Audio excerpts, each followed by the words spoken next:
I'm Janine Preston, and you're on Life is a Beach. And today I have the pleasure of interviewing Ken Hawksworth, engineer, inventor, chairman of Institute of Inventors and Innovators. And we met a brief time ago when I got involved with Celeste from Innovators and Inventions, because I just think the idea of inventing is how the world really began. Because if somebody didn't start fires, how would we ever have fire? If somebody didn't create a wheel, how would we ever have created a wheel? And here you guys still are. Welcome. Yeah, yes, indeed. And we're still inventing. That's such good news. I think it was back at the turn of the last century that the president of the United States Patent Office said everything that can be invented has been. No, I disagree. Else is an improvement. And I must say, I'm very fortunate, like you, in our age group, to have lived through some of the most amazing inventions of our time. I mean, if you think about it, we lived through the 60s, the 70s, the 80s, the 90s, long before cell phones and all kinds of things. Everything, every day was a new invention. It was amazing. It was such an incredible time. Now everything's centered around technology. But then there was just so many things that were being invented every day. It was amazing. I think, Janine, obviously the first industrial revolution sparked an explosion of machines and systems and mechanisms and ideas. And when you think how many years it's taken the human race to get to where we are and the speed at which we're now innovating, where will we be in 1,000 years from now? That's it. That's it. One of the things about inventing is timing. Every invention has its time.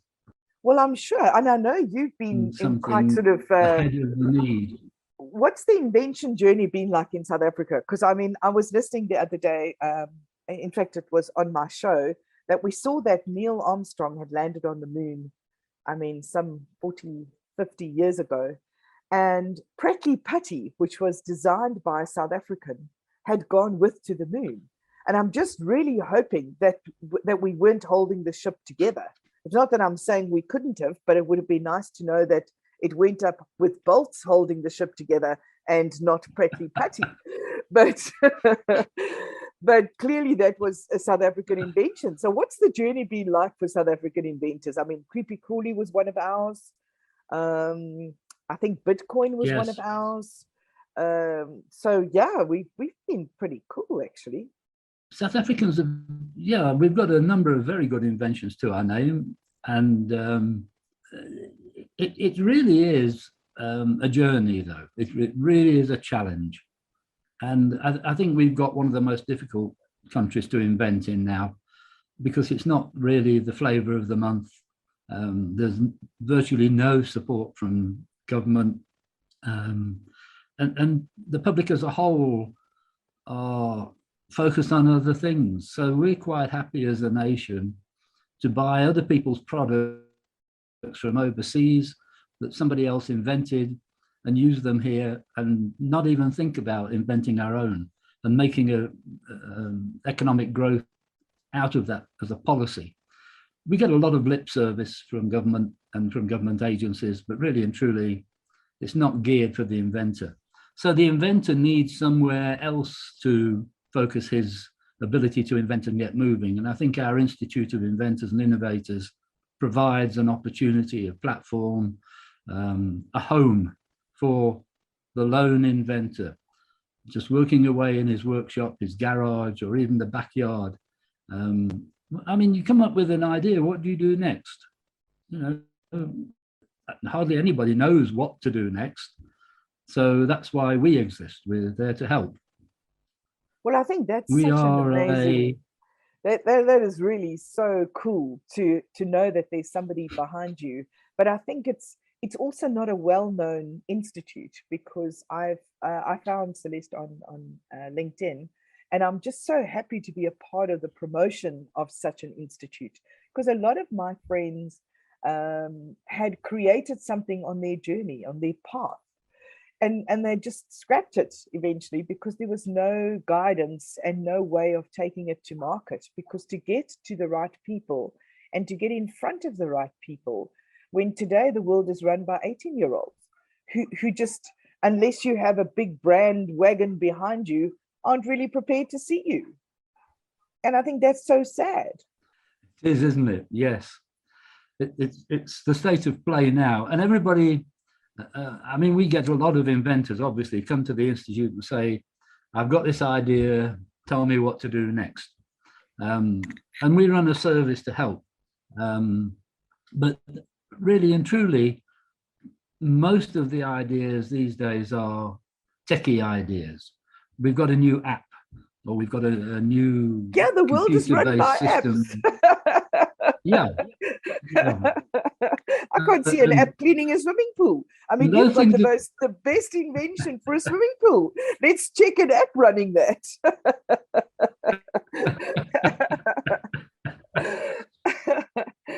No, even swimming pool technology is changing with an if you've got any wish to do that, I don't know. But you could. And again, it's timing, isn't it? I mean, the cell phone is perfectly timed. If somebody invented a cell phone in the 1960s, let's say, it probably would have died a death within the first 6 months. But now, you know, the world is open to that sort of technology. But it doesn't mean there's no space for low-tech stuff as well. There is indeed. I mean, we see new products every day. But my goodness, how many don't ever make it to market because the inventor can't turn it into a viable proposition. But isn't one of the banks now quite keen? I saw an advert for Standard Bank the other day where they were talking to a guy who invented some sort of aerated vegetable garden. The advert was on TV.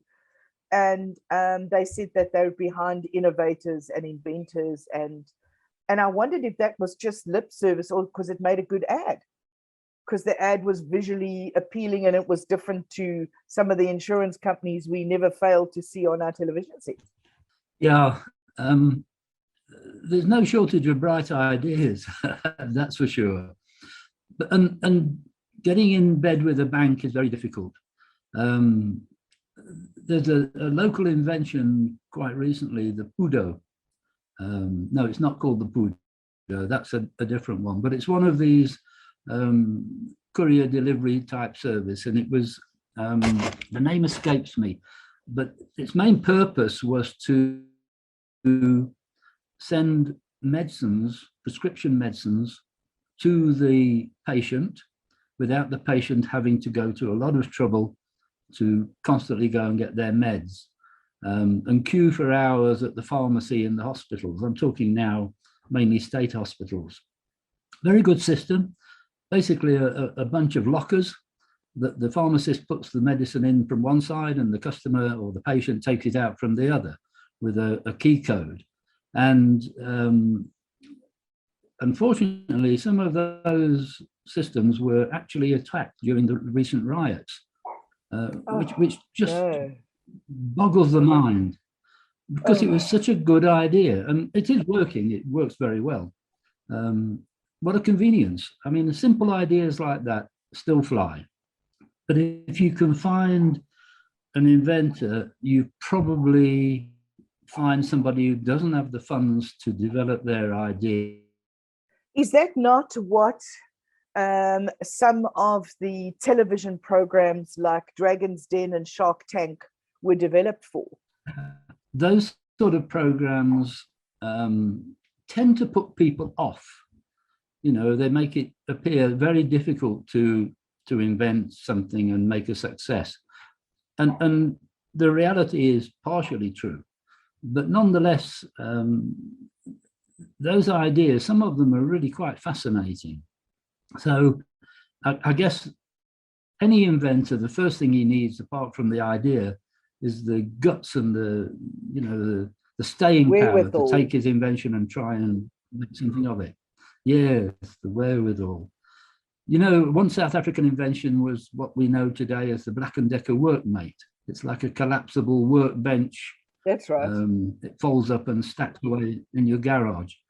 That's a South African invention. The guy came from KZN. He hawked that around nearly 100 companies before he found one that would take his idea and actually turn it into a successful product.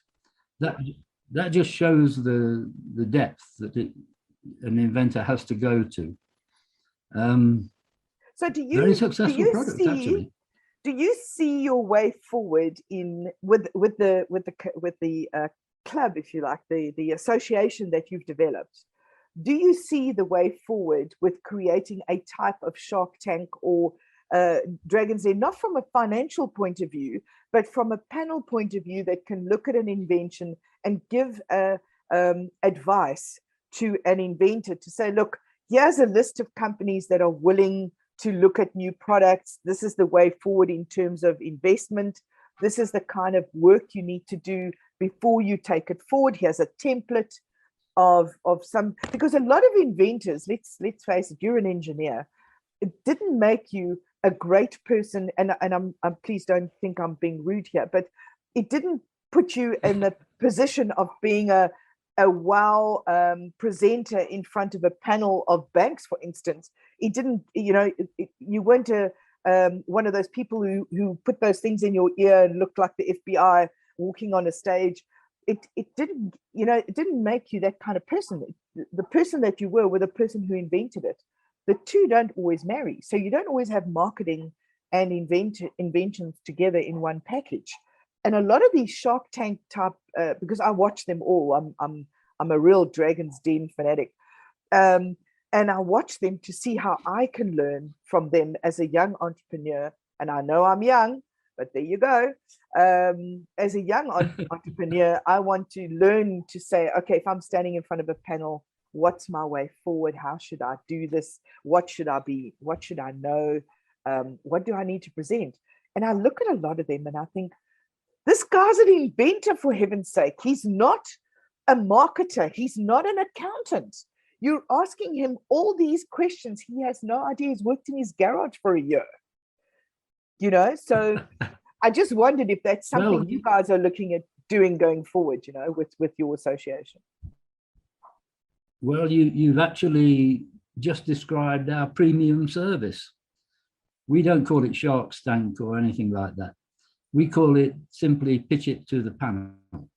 And we enable inventors, whether they've got a prototype or just an idea, they come along to us. We have an hour set aside for them on a Saturday.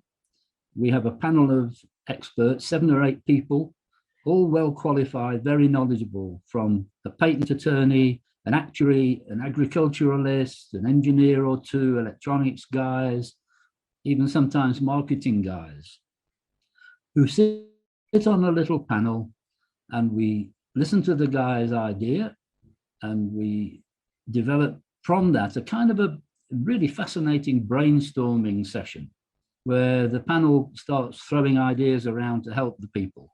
It's an absolutely marvelous way. It's fantastic. Of taking an idea. And, so you don't belittle him like they do on Shark Tank. No. Quite the opposite. Our idea is marvelous. To build them encourage, absolutely. Build the positives. Yeah. Okay, we're always going to have some negatives, but that's a given. It's also needed because a lot of inventors come along to our pitch it sessions with the idea that my invention is going to rule the world. Yeah. People are going to beat a path to my door. Life is not like that. And inventions are not like that. And quite a common one is that I just want 10 million rand, well, usually dollars these days, for my idea, and that's all I want. Please find me someone who will pay. I just love those. I always love the sort of the millions and the trillions, and I'm always thinking to myself, why don't you start sort of somewhere where it's more reasonable?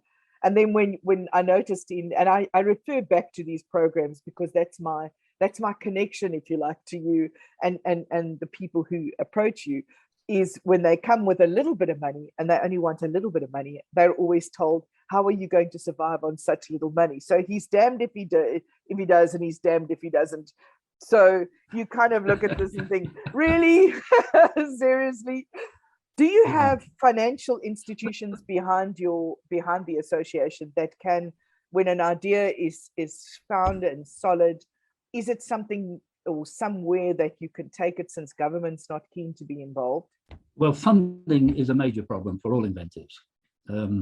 Even simple ideas need money, both to develop them and if you want to protect the idea with some kind of intellectual property, all those things cost money up front and you haven't made any profit out of it at all. It's really, there are a variety of funders. You can go to a bank and you can take out a mortgage on your house. That's a pretty bad way of doing it.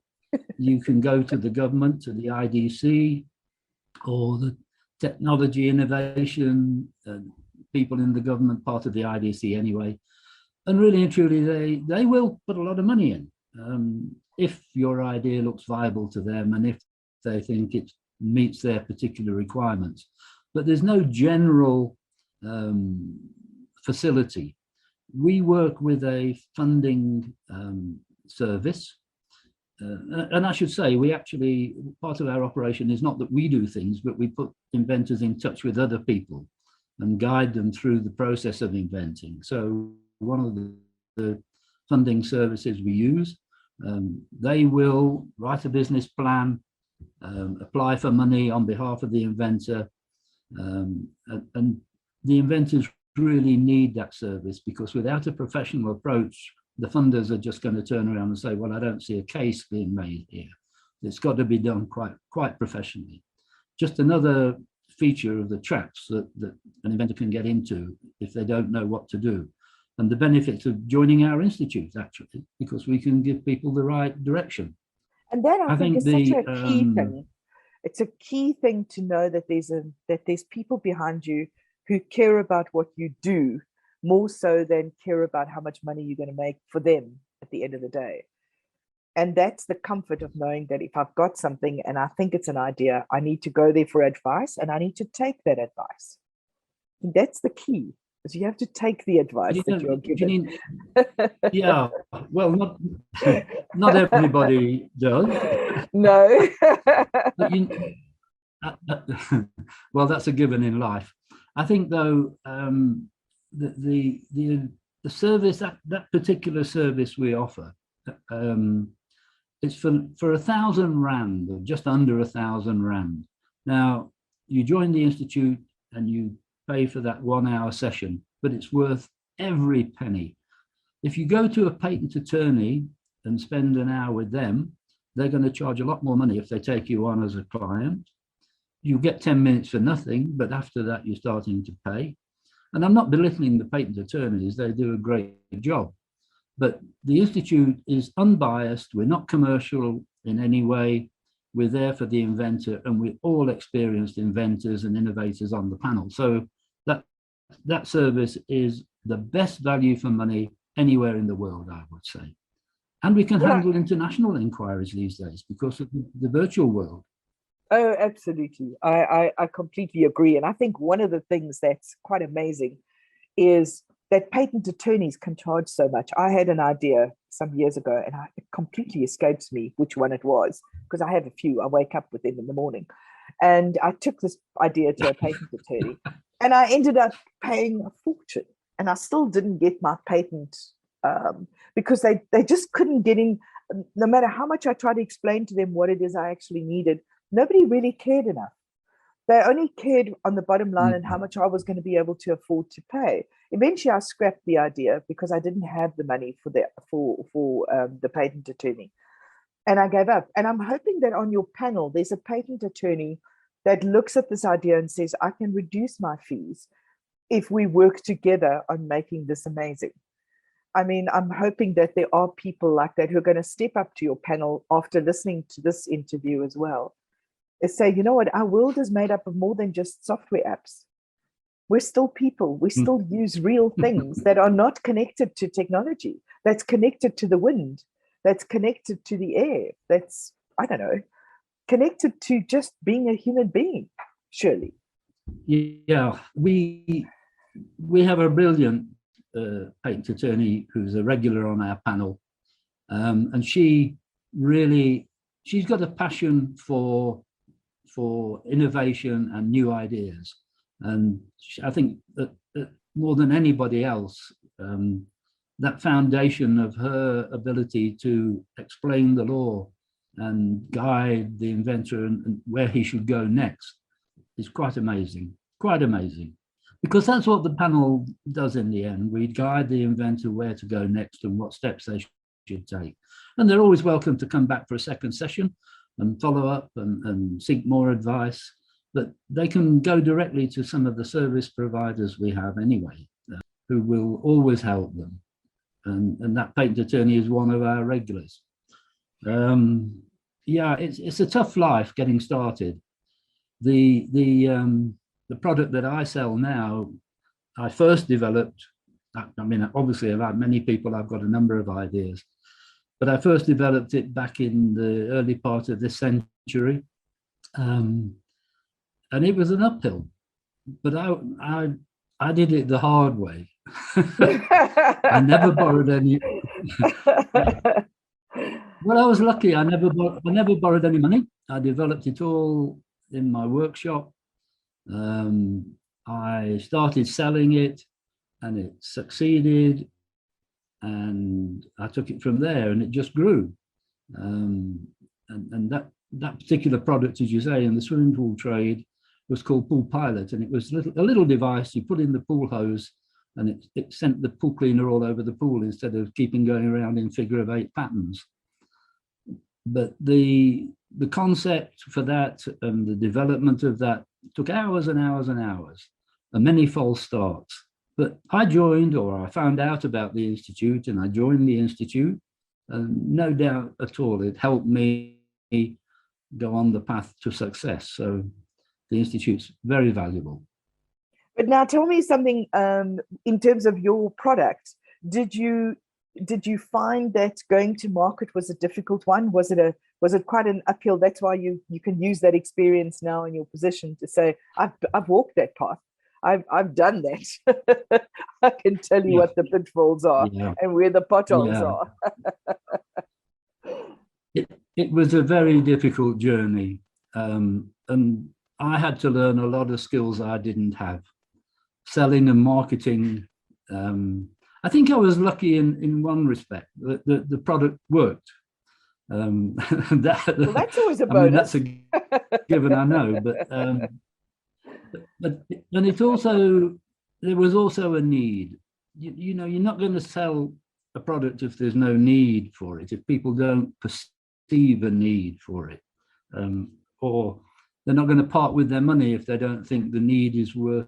So I was fortunate that my product worked. I was fortunate that some of the big shops in the pool industry were interested in it and decided that they would actually stock it. Back in the day, there was a completely different setup in the pool trade than there is now. There was one company that had a string of pool shops, no longer exist as it happens, but they stocked my product.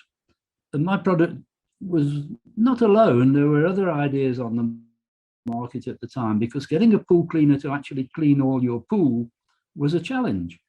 I remember sitting hours watching my pool cleaner and saying, well, why the hell does this thing go over there when it needs to go over here?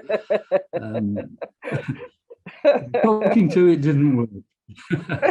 No, so I sat down and I thought to myself, okay, how am I going to fix this problem? I'm challenged here. And I had a pool that really wouldn't come clean.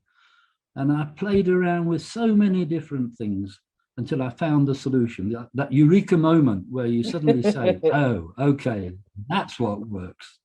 So from there, as I say, I just developed it. But then I had to go and sell it.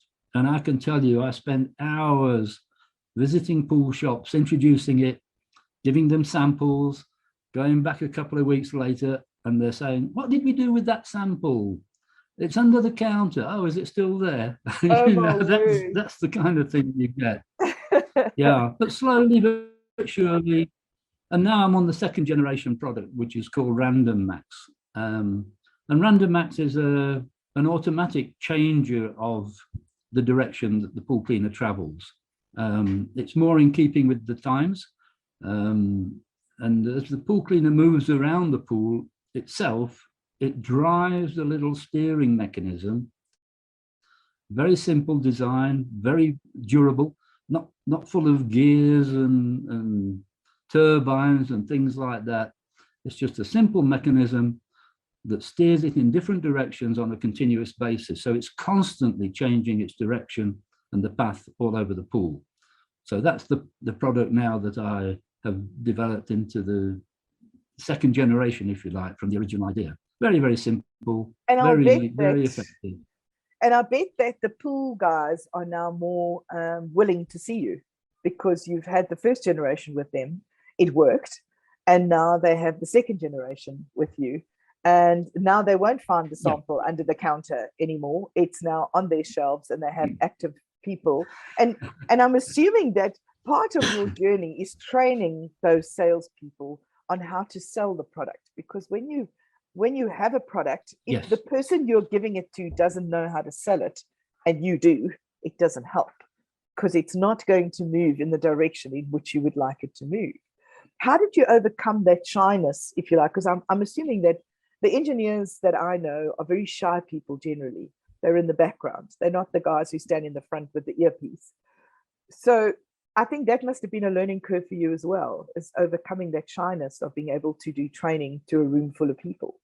Yeah, I think the going cold calling on a shopkeeper is always a challenge because the last thing they want to do is be troubled by you. It was a very slow process. It's just a question of it's numbers. You knock on more doors, you get more customers. That's the way it works. And I until think the product speaks. Until the product speaks for itself. I was going to say until the product speaks for it. Yeah. And it got to the point there where I'm proud to say it became the market leader. And there's no reason why the present product shouldn't do exactly the same, because it's actually an improvement on the original. But so isn't it interesting? Competition. Isn't it interesting how your and my generation, because we're talking an older audience, when my dad was a traveling salesman, he was a salesman for suitcases and for aspirin. And he left on a Monday and drove around the country and went to go and see all these shopkeepers and whatever. And it was a whole face-to-face relationship. So the orders that came in because they loved him. So when he started his own stationery business, people loved him because he came to do the delivery. He took the orders and he took the delivery. And he brought them new products and he said, hey, how about trying this? So there was this whole face-to-face relationship. When it comes to the newbies, they tend to use a faceless medium, either a telesales or a email or something.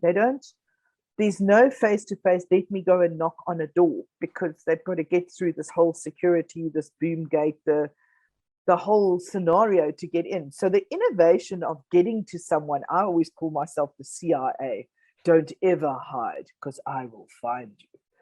And but it takes perseverance, you really have to go to the gate and say, I'm here to see Jack. And it's kind of, who's Jack? Well, he's your MD. No, the MD's name is Tim. Okay, so the next day you go back and you ask for Tim, and he goes, no problem, and off you go and you're at reception. But those things have long since disappeared. You can't use them anymore. So I think that's the thing we have to learn, is when you've got a widget, you have to take the widget so somebody can see the widget. You can't send them a picture. It's still the case. It is still the case. You've got to take your widget with you, and you've got to actually make a sale that way. But it helps if you've already got a bit of a reputation in the trade. I'd hate to start again with a new product in a different trade, have to learn all about it again. But I think also the marketing managers. Sorry, I interrupted you. I was going to say the marketing managers of today they just don't. They're locked behind so many doors and so many people that you can't get to a person, because they won't allow you that access, because they sit on their throne and they go, I don't take calls and I don't see people and I don't want to know what's going on in the world because it's not going to help me. But they don't understand that their product could be so much better if they knew about products like yours. If they had a pool product and they could add the value of a pool product like yours, surely that would make life a lot better and they would sell more products. Is it just me? Absolutely. Turns over more hands. It's a business of perseverance, Janine. If from the invention right through to the selling, marketing, and even entrepreneurial aspect, if you take it and make your own business, it's all about perseverance. Because if you've not got that perseverance, you won't succeed. You'll give up at the smallest obstacle. And really, you have to be innovative to find a way around those obstacles.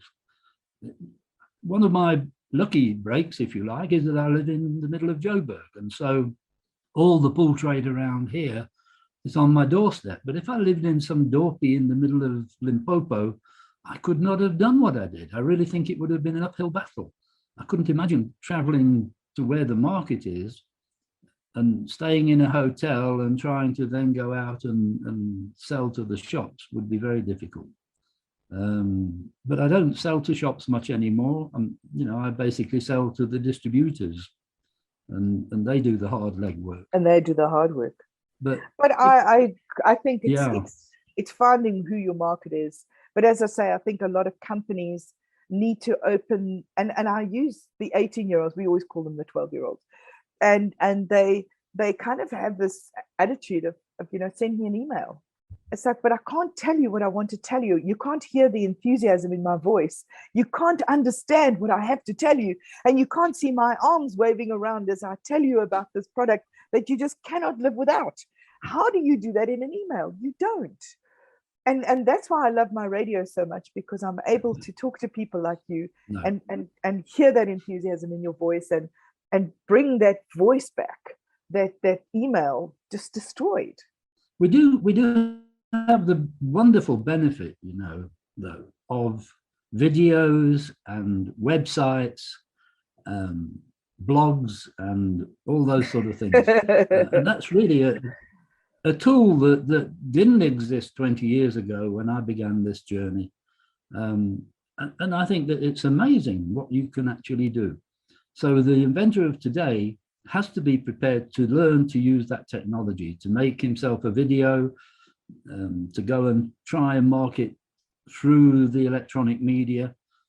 So face-to-face still works, but for a distant customer, you're not going to fly all the way to Cape Town with your little product. You're not going to fly to, I don't know, the USA with your little product and hawk it around. You can't physically do it, but you can still get that message across by the media that we have available now. So we have to learn as inventors to use the tools available.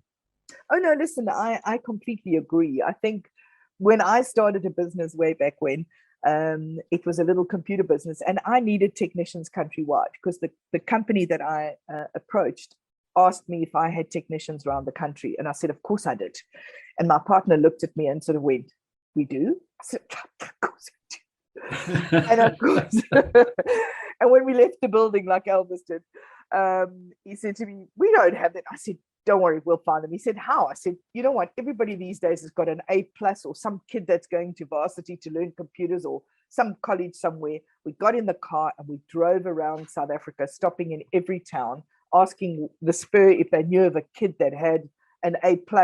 Did the waiter maybe have one? Did the farm down the road have one?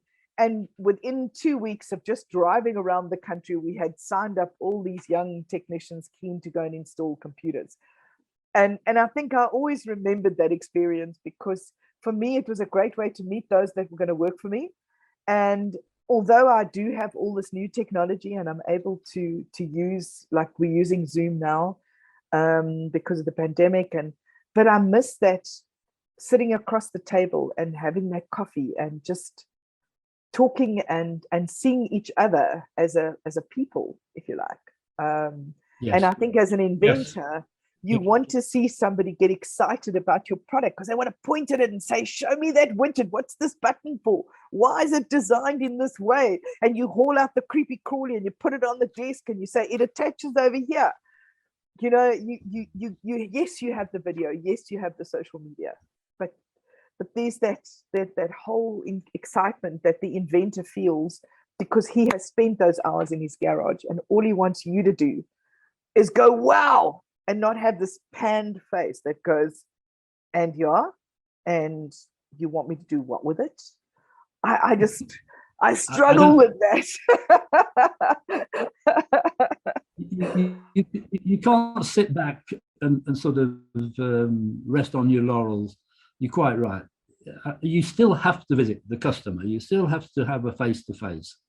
And wherever I go around the country, I'll take the product with me. I'll take marketing material with me. I'll go and introduce myself to a shop I've never known before. And I've got customers all over the country now through doing that. But it is very, very hard work doing that.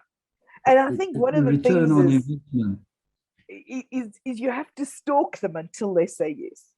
Because people think when somebody says no the first time, they don't go back. I'm like, no, I will stalk you until you say yes. When you say yes, then you can get rid of me. It's easier after that. That's definitely what you have to do.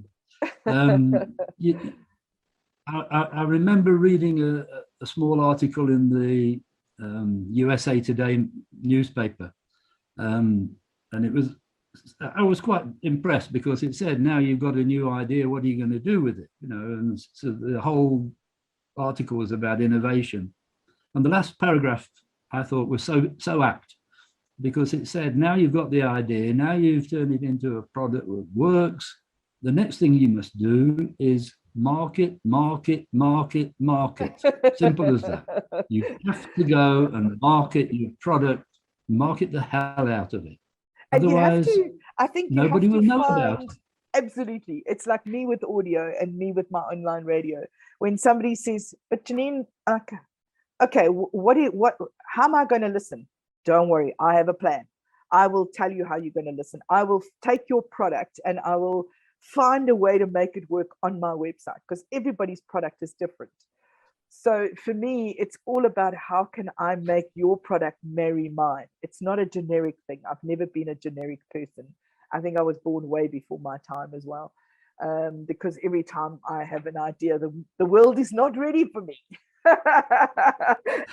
So I think I'm going to have to become a member of the panel of the institute, purely because I know that radio is the way to go, because audio is something I can do when I'm washing dishes, when I'm working in the garden, when I can hear. But when I can't watch a video and still do my normal day-to-day chores and things that we have. And our country has got so much unemployment that I think being an entrepreneur is the only future most of our children have.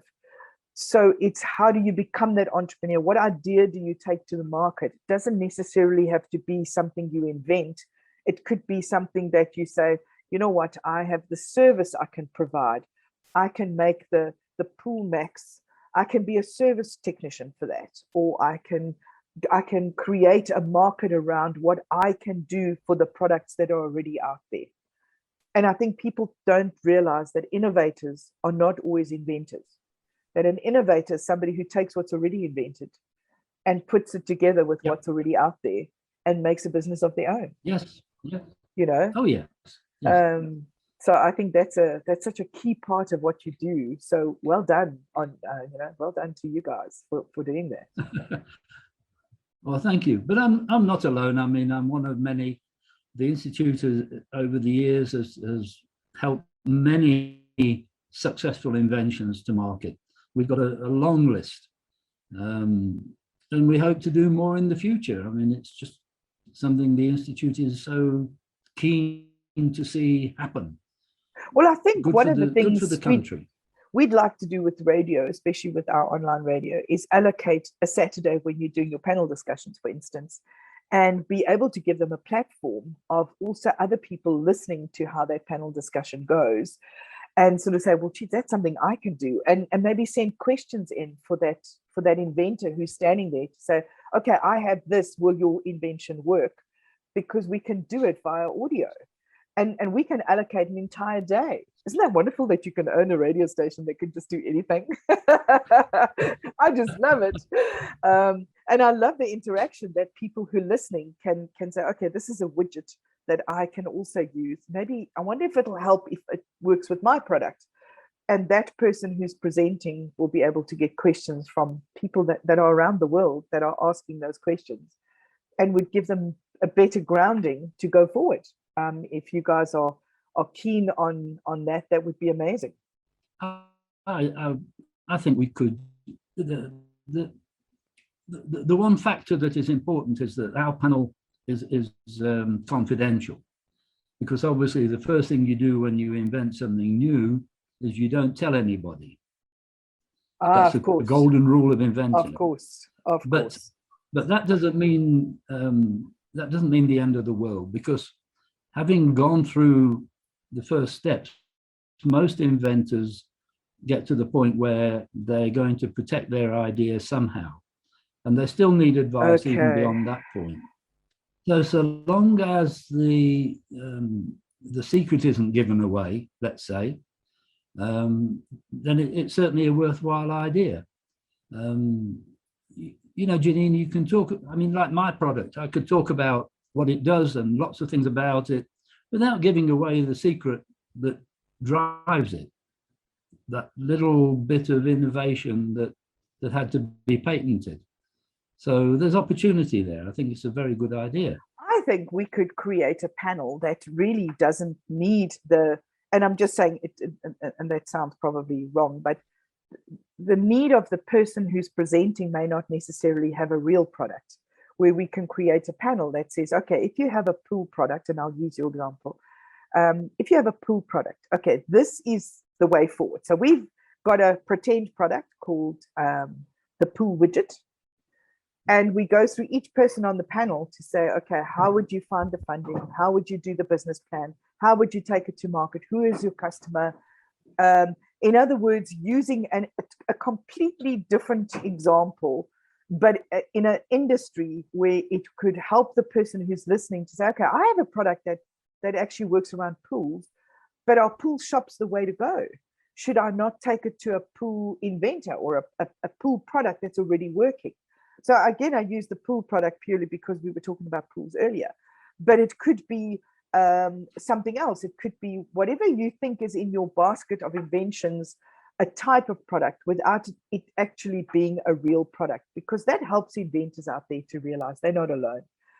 And there is a way forward, and there's a way to reach more people that could become members of your institute, because then they have a better idea of what you're doing. That's what we need. We need more people to know about the Institute.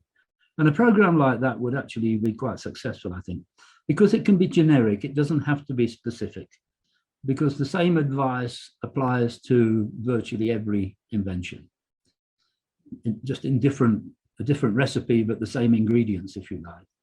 Absolutely. So it's quite easy to do.